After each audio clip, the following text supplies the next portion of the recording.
Be patient, the guest is coming. Whatever happened to the teenage dream?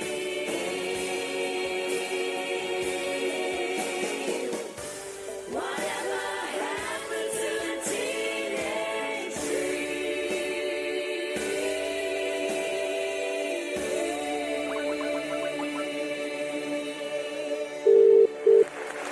Brian speaking. Mystery guest, how are you? I'm well, thanks, Barry. Okay, before you... I'm glad I'm a mystery. You're going to remain a mystery for a few moments more. Okay. Luckily, I played over you, so I don't know how many people heard you introduce yourself. But anyway, welcome to the Groovy Groove Lounge. How groovy is the Groove Lounge mystery guest? Well, cool is the word I prefer. It's more suitable for my generation. What are you trying to say? We're all grown old? Well, some people get younger, but I feel like I've aged tremendously in the last few years. And no doubt with this current project, you'll be aging rapidly. Right, okay, so let's tease just a little bit more. Give people a clue about your Bolan DNA. Okay. Right now? Yeah, go for it. Okay, so I'm a music publisher by trade. Got involved with the Wizard publishing catalogue back in 1985. Things were quite slow at the time. And then it all took off after a few years, early 90s, when the Levi's commercial featured 20th Century Boy. It was a whole brave new world.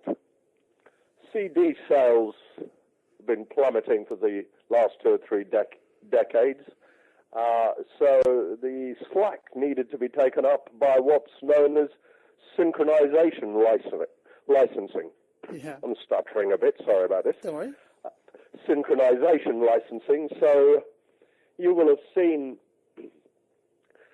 Mark Bolan's music allow Billy Elliot to fly. Yeah. You will have seen Children of the Revolution in Moulin Rouge. Absolutely. You'll have seen 20th Century Boy feature in all sorts of commercials. Now, to the purest Bolan fan, that doesn't always go down too well because they don't always like it in another form. And to be honest, I don't care. I think wherever you hear it, wherever it is, it's great. I'm glad you feel like that, Barry. I mean, at the end of the day, one has to remember Mark wanted fame, but he also wanted the money that went with it. Yeah, yeah. And these are legitimate ways that a writer, composer, earns a living. Absolutely. Copyright, not everybody's cup of tea, but that's how people earn their living. Anyway, so that was the first phase of quite a few years. And then it was only in around about 2004 that I really got involved a little bit on the creative side, if you like. I was aware of the movie Born to Boogie, and it was sitting there on the shelf. I discovered there were quite a few cans of footage. So whereas Ringo thought he had 35 cans of footage sitting around, it turned out he had 272 cans. Wow. Now, out of that, we put together, I mean, I have to give most of the credit to Sanctuary, and particularly a guy called Mark Roberts, who is the producer on the whole package. Martin Bowden brought Tony Visconti and Roland into the picture, and they enjoyed getting involved in the project. So did Bill Legend. Everybody got involved, and I think we came up with quite a remarkable piece of product. The DVD, I hope you like it. What do you think of it? No, I think it's fantastic. And of course, am I wrong in saying it was #1 for a short while on DVD? It was quite a short while, but I take great pride in saying that was a #1 DVD. Absolutely. We take great pride if it's associated with Dunham. Hey, look, let's don't tease too much then. So it's Brian Dunham, and you're currently on an extraordinary journey of discovery, really, aren't you? Yes, for my sins, I managed to persuade the Wizard Trust to sell the catalogue to Spirit Music, and only then did I get the courage and a bit of redundancy money to plough into trying to build a monument to Mark Bolan and his music. We tried an experiment on the 30th of September 2007. Didn't quite work out. It was not a bad night, Bolan's birthday boogie, not a bad night, and we got Bolan-esque out of it, and I have to give credit to Hayes of the Circus of Horrors, who brought along his troupe. We had a great night, but it didn't work as a project that people would want to pay to see. So we started working on trying to put together a musical inspired by the life of Mark Bolan. Now, what I mean by that is we do not follow the story chronologically accurately. We have to move around.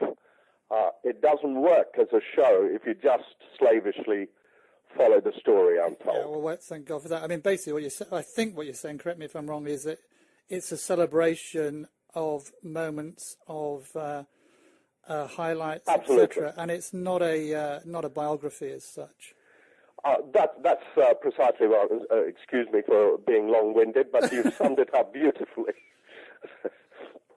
You get lost in the words sometimes, so cut me short if I'm warbling on too much. No, we're enjoying this because not a huge amount is there's great stuff coming out, obviously, but we're a Bolan group here listening to the Groovy Groove Lounge, and I guess the thing that would be the worst result for you in a sense would be if it only touched Bolan fans. As nice for us as that might be, you need disciples, don't you? Put it this way, I have been acutely conscious and have come at it from making sure one doesn't give offence to the Bolan fan fraternity. After all, they're what put Mark up there. So I've tried to bring a certain sensitivity to it and consulted people like Mark Patris. I got him along to see the showcase. He couldn't make it on the day, but he looked at the DVD of it. Martin Barden, who most Bolan fans in the UK anyway know of, he was my partner in crime when it came to producing the Born to Boogie project. And of course, Danielle's and Karen also graced us with attendance at the showcase. I wanted to get a feel from them that we weren't doing anything daft and offensive to Bolan fans. So we want Bolan fans to enjoy it in the first place, but that would never sell enough tickets for the show to survive. It needs the rest of the theatre-going public to want to come back.